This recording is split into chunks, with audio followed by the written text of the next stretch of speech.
In the heart of ancient Rome stands a monument that has withstood the test of time, the Colosseum, a symbol of power, grandeur, and entertainment.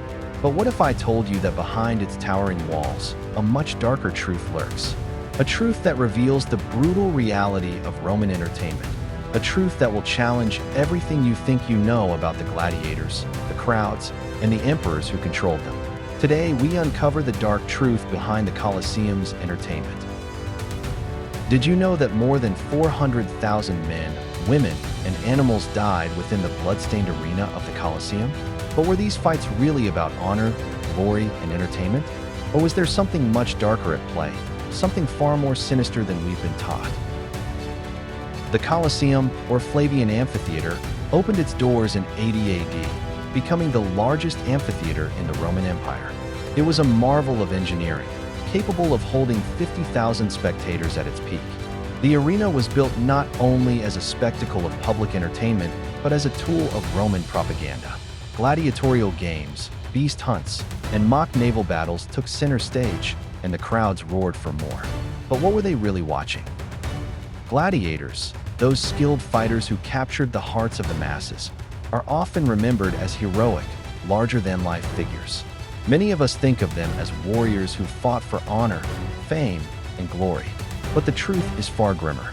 Most gladiators were slaves, criminals, or prisoners of war. They were forced into the brutal world of the arena, where death was always a looming possibility. But not all gladiators were forced to fight. Some actually volunteered.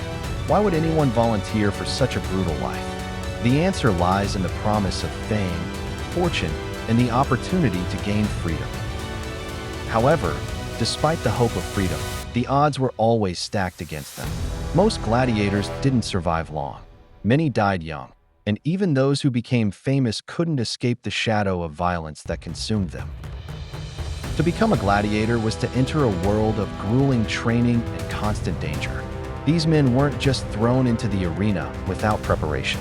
They were trained in specialized schools, known as ludi, where they learned the art of combat under the watchful eyes of experienced trainers. Their lives were controlled, every movement, every breath designed to make them formidable fighters.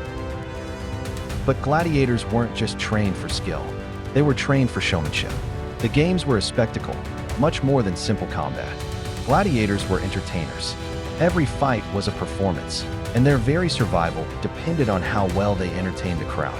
The more blood spilled, the louder the roar of approval. And some gladiators, those who were lucky enough to gain fame, could amass a fortune. One of the most famous gladiators, Spartacus, was not just a slave. He was a brilliant strategist, a skilled fighter, and a symbol of rebellion. But Spartacus wasn't only a gladiator, he was a leader. He didn't just fight for survival, he fought for freedom.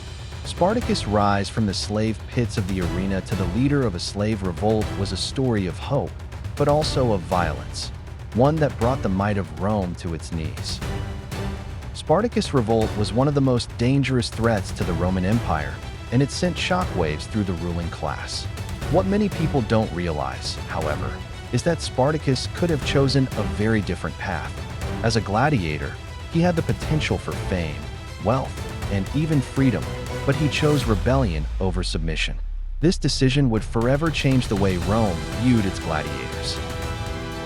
The Colosseum was a place of blood and death, yes, but it was also a place where stories of defiance, hope, and even fame were written in blood. The gladiators who fought there were more than just slaves or criminals. They were men and women who risked everything for a chance at something greater. They were warriors caught in a game they couldn't escape, fighting for their lives, their freedom, or their glory. Now that you know the dark truth behind the Colosseum's entertainment, what do you think? Were gladiators merely slaves forced to die for the amusement of the masses, or were they more, rebels, heroes, and warriors seeking a chance at freedom? Let me know your thoughts in the comments below. If you enjoyed this video, be sure to check out our other stories about ancient Rome and its forgotten legends. And don't forget to subscribe to stay up to date on the darkest secrets of history. Until next time, remember that sometimes the truth is darker than we can imagine.